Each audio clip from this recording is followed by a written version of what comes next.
안녕하십니까. 이번 시간에는 개인 CSS 여신 대출 심사 및 대출 실행 업무 매뉴얼을 한번 살펴보도록 하겠습니다.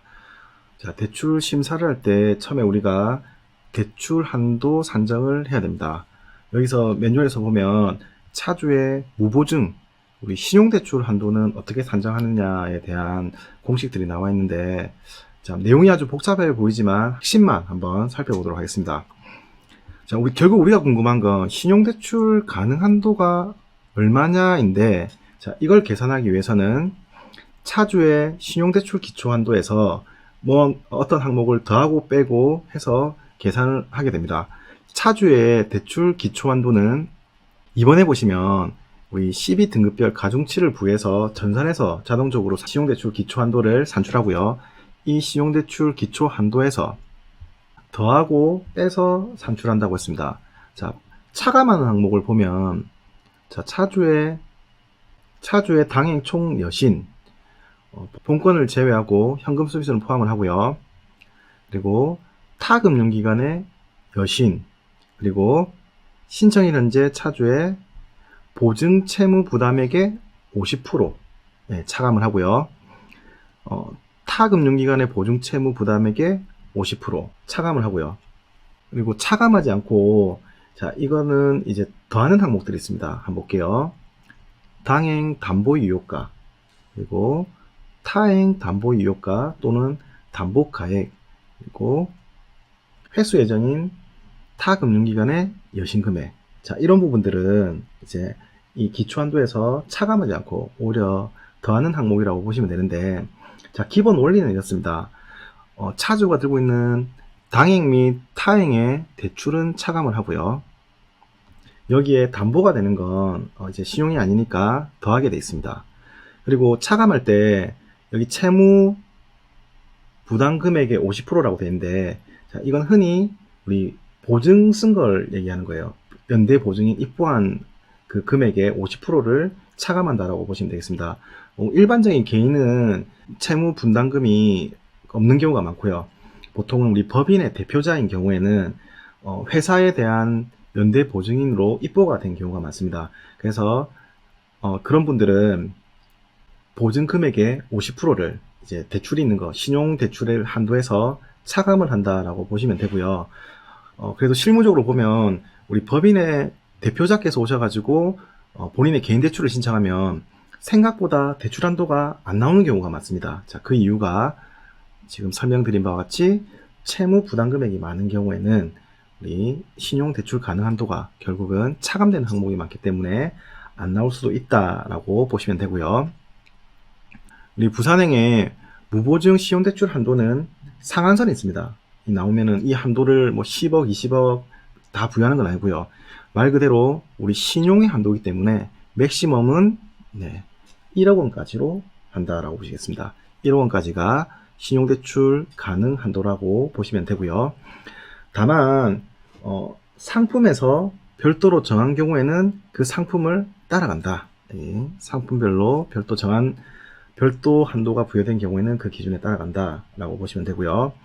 자, 그리고 여기 마지막에 보면 우리 동일인 한도 대상 신용여신 및 동일인 한도 대상 총여신 산정 시에는 제외되는 여신은 직무정결 규정에도 불구하고 당행 수신담보대출과 수익권 담보대출에 한한다라고 되어 있는데, 직무정결 기준표에 보면 그 동일인 한도 산출 시 제외되는 여신이 수신담보도 있지만 외매대라든지 할인어음, 그리고 우량담보 여신, 그리고 보증금, 수입 보증금 적립금 이내 외화 여신 여러 가지 항목들이 있는데, 그 항목들을 제외하고 자, 개인 CSS에서 무보증 신용한도를 산출할 때는 자, 그리고 동일인 한도 차감 여신에서 수신담보대출만 인정한다 보시면 되겠습니다. 자, 직무정결 기준에서 얘기했던 차감 여신이 인정을 안 하면 어떤 경우가 생기냐고 하면, 차주가 운영 중인 여신 중에 외매대가 있다. 이 외매대는 이제 기업간 B2B 결제할 때 쓰는 여신의 형태라고 보시면 되는데, 여기에 외매대 한도가 1억이다.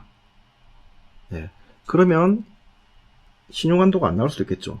자, 이런 것들은 인정이 안 된다라고 보시면 되고요. 여기 동일인이라는 말이 나오는데 우리 규정상에는 동일인이라고 하면 당행과 신용공여 대상이 되는 상대방이라고 돼 있고 본사와 지점이 있는 경우에 본지점을 포함한다라고 돼 있는데 우리 개인 CSS에서 동일인은 우리 순수한 개인과 이 개인이 사업자를 가지고 있을 때 자, 이 사업자 대출도 있고 순수한 개인 대출도 있을 수 있겠죠. 자, 이 두 개를 다 포함하는 개념이 동일인이라고 보시면 되고, 자, 이 두 주체, 사실은 뭐 동일한 차주라고 보고요. 이 차주가 개인 대출을 받았든 사업자 대출을 받았든, 자, 이거는 같은 동일인이라 보고 신용 한도 산출을 합니다. 자, 그럴 때 동일인이라는 개념이 있다. 네, 보시면 되겠습니다. 자, 여기는 여기까지 정리하고요. 여기서 잠깐 보시면 타 금융회사 이제 회수 대상 여신은 우리가 신용한도 한도 산출할 때 차감한다고 했는데 회수 예정 타 금융기관의 여신을 취급한 경우에는 회수하고 영수증을 반드시 진구하셔야 됩니다. 예, 그런 내용이 여기 설명이 되어 있고요. 이번에 ASS 고객정보 등록은 자, 여기에서 등록한 자료들이 점수화돼서 부산행의 등급이 나온다고 했습니다. 그렇기 때문에 고객의 신용도라든지 대출한도 산출에 절대적인 영향이 있으므로 매품이 심하다. 소득이라든지 직장이라든지 이것들 변동사항이 있으면 꼭 변경을 하셔야 된다. 요거 내용도 한번 체크하시면 될 것 같고요. 자, 4번의 상환능력 검토는 차주의 월 평균 소득금액 대비해서 자, 이자 부담액이 얼마나 되느냐를 이제 계산한 건데 자, 기준은 우리가 30%를 기준으로 합니다. 30%보다 높으면 좀 이제 상환 능력이 조금 안 좋다라고 하고요. 30% 낮으면 조금 상환 능력이 괜찮다. 여력이 이자 납부나 상환 능력에 여력이 있다라고 판단하면 될 것 같습니다. 자, 이번에 보시면 어떤 차주가 이제 근로소득이 있는데 이제 임대사업자가 있어서 임대소득도 있어요. 그리고 연금소득도 있고 뭐 여러 가지 소득이 동시다발적으로 일어나는 차주가 있을 수가 있는데 지금 저희 전산상으로는 대표적인 한 가지 소득만 입력을 하고 이제 소득 금액을 산출하게 돼 있는데 자, 여러 가지 이런 소득이 있는 분이 있으면 전산상에는 반영이 안 되겠지만 이 사람이 가지고 있는 여러 가지 소득을 합산해서 이 상환 능력을 심사하시면 되겠습니다. 혹시나 전산상에 이 소득 금액을 다 입력을 못 하는데요 라고 하시면 의견서 상에 지금 이 사람은 근로소득자라서 근로소득이 있지만 그 외에 이런 소득이 있다라고 기술해서 우리 상환 능력을 평가하시면 되겠습니다. 나번에 보시면 상환 능력 검토 대상에서 제외할 수 있는 경우인데 자, 회수 자원이 확정되어 있는 여신은 생략이 가능하고요. 그리고 이번에 여신 정결권자가 인정하는 경우에는 상환 능력 검토를 생략하실 수 있습니다. 자, 6번에 보시면 LTV 회피 목적 신용 여신 제한사항이 있는데 자, LTV라고 하는 개념은 담보 인정 비율이라고 해서 이제 주택담보대출이 몇 퍼센트 나갈 수 있느냐라는 뜻의 개념인데 대출 나갈 수 있는 비율을 주담대에서 제한을 해 두었는데 자, 이거를 편법적인 방법으로 더 지원이 되면 안 되겠죠. 그래서 이걸 방지하기 위해서 가나 다번에서 이런 회피 목적의 신용여신을 제한하고 있습니다. 가나다의 내용을 보시면 뭐 이런 내용입니다. 이제 주택담보대출과 신용여신 이게 같이 나가면 안 된다는 거죠. 그러면 주택담보대출에 원래 60%만 나갈 수 있는데 이 신용대출 10%를 더하면 이게 LTV를 회피하는 목적에 오히려 LTV를 올리는 결과가 나타날 수 있기 때문에 자, 이거를 제한하는 규정들이고요. 가번에 보시면은 신용대출 취급 후에 2개월 이내 주담대 안 되고요. 주담대 취급 후에 2개월 이내 신용대출 안 됩니다. 그리고 주택을 담보 취득할 목적으로 2개월 이내 소유권 이전이 동반되는 기업자금 대출도 제한됩니다. 자, 이런 것들은 LTV 회피성 여신으로 제한이 된다. 자, 이런 거 한번 보시면 될 것 같고요. 자, 7번에 보시면 우리 평점 심사 결과 자동 부결에도 불구하고 다음의 경우에는 인적 심사로 변경 가능. 개인 CSS는 크게 두 가지로 평가하는 방법이 있어요. 평점 심사와 인적 심사가 있는데 평점 심사는 말 그대로 시스템에서 이 가부 결정을 내리는 거고요. 인적 심사는 이제 시스템에서 판단을 할 수 없는 경우에는 이제 사람이 판단해라 해서 인적 심사 두 가지로 있는데, 자, 시스템에서 자동으로 평가하는 대상인데 시스템에서 부결을 내렸습니다. 그럼 여기서 끝인데, 그럼에도 불구하고 다시 인적 심사로 변경해서 다시 한번 심사할 수 있는 그런 경우가 어떤 경우냐고 하면, 자, 기한 연기 갱신 대환인 경우, 그리고 특수채권 시효가 만료된 경우, 본부 승인 여신인 경우에는 평정심사의 자동 부결에도 불구하고 인적심사로 변경해서 지급이 가능하다. 한번 보시면 될 것 같고요. 8번에 본부 재심사 요청 보겠습니다. 여기 있는 규정은 우리 평점심사 대출 중에서 시스템에서 자동 부결했거나 아니면 이제 본심에서 부결받은 여신, 이런 여신들은 1회에 한해서는 본부에 다시 심사를 요청할 수 있다. 이것만 보시면 되겠습니다. 자, 중요한 포인트는 1회에 한해서 재심사를 요청할 수 있다. 자, 여기서 잠깐 보시면 본부 재심사 신청을 올리는 경우에는 반드시 재심사 의견 작성 필요. 원래 이제 의견 석칸이 이렇게 있으면 이제 평상시에는 여기만 적는데, 재심사 신청을 올리게 되면 여기 재심사 의견이라고 항목이 있습니다. 보통 우리가 재심사 아닐 때는 공란으로 비워두는데 여기에 대한 의견을 추가로 기재해야 된다라는 내용입니다. 시스템에서 자동으로 본부 심사 대상 여신으로 분류된 여신은, 자, 본부에서는 접수일의 익영업일까지 융자 가부 결정을 해야 됩니다. 그게 원칙이고요. 자, 대출 실행은 그냥 표를 보시면 이제 품위의 전결권자가 누군지, 아니면 대출 실행할 때 그 센터 실행의 전결권자가 누군지 내용이 나와 있는데, 대출 실행 요청은 전부 다 대출 책임자입니다. 보시면. 그래서 별도로 보실 내용은 없고요. 자, 대출 품위의 전결권자는 우리 평점 심사의 자동 승인은 대출 담당자고요. 본부 이제 평점 심사에서 이제 본부 심사를 올리거나 재심 심사를 올리면 대출 담당자가 결재해서 바로 본부로 올라간다라고 보시면 되겠습니다. 인적 심사는 다 대부분 영업점 점장이 된다라고 보시면 되겠습니다. 다음번에는 우리가 이제 대출 신청을 하면서 타금융기간 대출이 발견되었을 때 이제 몰랐던 타금융기간 대출이 발견되었을 경우에는 원칙적으로는 대출 취급이 불가하며, 자, 우리 아까 무보증 신용대출 한도 산출될 때 보면 타금융기간에 이제 대출 금액을 차감했지 않습니까? 자, 이게 반영이 안 됐다는 건 이제 한도 산출 자체가 틀렸다는 것이거든요. 그래서 불가하고요. 자, 부득이 우리가 취급해야 된다라고 하면 영업적 의견서상에 사기 의심정보 검토 의견란에 내용을 입력을 하고 지급하셔야 됩니다.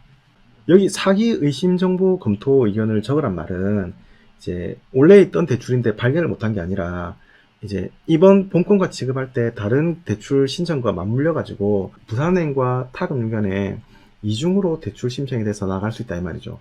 자, 이게 다른 은행의 대출이라는 게 실시간으로 우리가 조회하고 정보가 공유가 안 되거든요. 부산은행에 대출한 시점에 그 시점에 다른 은행 대출이 이제 실행된다 하더라도 이제 이게 조회할 수 있는 방법이 없습니다. 그런데 자, 이거를 알게 된다라고 하면 이제 사기의심 정보, 의도적으로 이제 이중 수혜를 받기 위해서 한 건지 그게 아니라고 하면 그런 걸 반영한 이제 의견을 적어서 지급하면 된다라고 보면 되겠습니다. 여기서 잠깐 박스 안에 우리 신용대출 한도 산출한 거랑 시스템 결과 우리 예시를 한번 살펴보도록 하겠습니다. 자, 신청인은 AS 4등급, 연소득 5천만원의 CB 5등급의 급여소득자입니다. 지금 대출 신청 금액은 이번에 1,000만원을 신청했고, 이번 대출 신청할 때 이제 담보로 들어오는 유효가는 500만원입니다. 신청인은 지금 기존에 6천만원의 대출 있고, 기존 담보 유효가는 6천만원입니다. 자, 이것만 보시면 우리 아시겠죠? 우리 신용대출 한도 산출할 때 대출 있고 담보 유효가만큼 차감하잖아요. 똔똔이 될 거고요. 그 보증채무 부담 금액이 200만원 있고, 그리고 국민은행의 대출 금액이 500만원 있습니다. 자, 요거 우리 보증 썼을 때 요거는 50%만 되죠. 그러면 여기에 100만원 될 겁니다. 100만원. 그리고 타행에 500만원. 자, 그러면 이제 정리를 해보면, 자, 이 사람이 일단은 신용대출 기초한도는 3,600만원이 나왔습니다. 여기서 나왔는데, 더하고 뺄 거는 지금 대출이 6천만원 있는 거는 있고 담보가 6천만 원 있으니까 사라지고요. 본권은 포함을 안 시킨다고 했습니다. 자, 본권은 제외하고요. 그리고 아까 말한 총 여신 6천과 담보 6천만 원은 이제 똔똔돼서 사라지고, 자, 이번에 유효가가 500만 원, 그리고 그 보증 채무 부담 금액 200만 원의 2분의 1이니까 100만 원, 그리고 국민은행의 대출 500만 원. 자, 그러면 차감되는 건 이 500만 원도 유효가랑 지금 국민은행 똔똔되죠. 남는 거는 100만 원밖에 없습니다. 그래서 그 기초한도 600만 원에서 차감되는 건 100만 원밖에 없으니까, 네, 이 신청인의 무보증 신용대출 한도는 3,500이 된다. 이렇게 보시면 되겠습니다. 자, 여기서 좀 헷갈릴 만한 건 이거죠.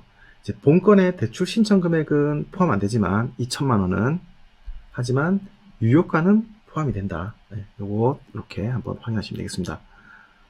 자, 3번에 무보증 대출 한도는 3,500까지 나왔고, 자, 심사 대상은 평점 심사일까 인적 심사일까 라고 보면은, 평점 심사와 인적 심사의 자세한 내용은 지금 이 해당 업무 매뉴얼의 별표 1번에 보면은 이제 구분이 딱 되어 있는 표가 있습니다. 거기 한번 참고하시면 될 것 같고요. 자, 이게 1억 여신이 1억 5천만 원 초과 되고, 신용 여신이 1억 초과 되면 우리 인적 심사로 분류가 되는데, 다 이 금액 이내로 들어오기 때문에 평점 심사, 시스템에서 자동으로 이제 시스템에서 심사하는 대상이 되고요. 자, 심사 결과는 지금 무보증 대출 한도가 3,500, 그리고 본권 대출 금액이 1,000만 원. 자, 이 사람은 지금 3,500이 나갈 수 있는 상황입니다. 근데 대출 금액이 1,000만 원 이제 많이 지원했기 때문에 이 3,500만 원 이내이기 때문에 우리가 평점 심사에서 자동 승인이 난다. 시스템에서 이 사람의 대출 한도를 계산해서, 그리고 지금 얼마가 됐는데 이 금액 안에 범위 안에 들어오면, 네, 자동 승인 이렇게 최종 배정이 된다라고 보시면 되겠습니다. 그 개인 대출 심사하기 위해서는 ASS 정보 등록을 하고, 거기에 등록을 하면 우리 신용 등급이 이제 산출이 된다라고 했는데, 그러니까 그 신용 등급을 우리가 신규 신청할 때 AS 등급이라고 하는데, 이 AS 등급은 사람별로 등급이 나오는 건 아닙니다. 이거 좀 이해를 잘 하셔야 되는데, 외부의 나이스나 CB는 항상 내가 3등급이야, 2등급이야 이렇게 하면 그 말은 맞습니다. 하지만 부산은행의 등급은 이제 신청할 때마다, 신청하는 대출마다 이렇게 계좌별로 산출된다라고 보시면 되겠습니다. 자, 이거 조심하셔야 되고요. 자, 그리고 주의하셔야 될 게 뭐냐면, 또 기업과 가계도, 대출의 이제 기업 대출이냐 가계 대출이냐 따라서, 그리고 아니면 가계 자금의 종류, 이게 신용이냐 주담대냐 따라서 신용등급 산출 방법이 조금 달리 적용됩니다. 시스템 내부적으로. 그래서 신용등급이 일치되지 않게 산출될 수 있다. 그래서 고객님이 왔을 때 우리 AS 등급이 나와 있어요. 나와 있는데 이 AS 등급이 그냥 일반적인 가계 신용에서 나온 등급이다. 하지만 우리가 주담대를 하거나 기업을 하거나 다른 개인 CSS 대출을 할 때는, 아니면 다른 계좌를 하거나 다른 계좌로 신청을 하거나 할 때 달리 산출될 수 있다. 그래서 이제 이 등급 가지고 한도 산출이나 금액을 예상했다가 좀 달리 적용될 수 있기 때문에 이런 부분은 우리가 꼭 감안을 하셔야 된다. 계좌별로 등급을 산출해서 거기에 맞는 금액이랑 정결권을 확인하고 고객한테 안내하면 아마 이런 혼선은 없을 겁니다. 이번에도 보면 우리 개인 사업자가 기업 자금과 가계 자금을 일괄 신청하는 경우에도 산출되는 신용 등급은 대출금의 용도나 가계 자금의 종류에 따라서 별도의 등급이 산출될 수 있으므로, 자, 상담 시에 각별 주의가 요구됩니다. 자, 밑에 내용을 한번 읽어보시면 될 것 같고요. 네, 우리 개인 CSS 여신 대출 심사 및 대출 실행 업무 매뉴얼은 여기까지 하도록 할게요. 고맙습니다.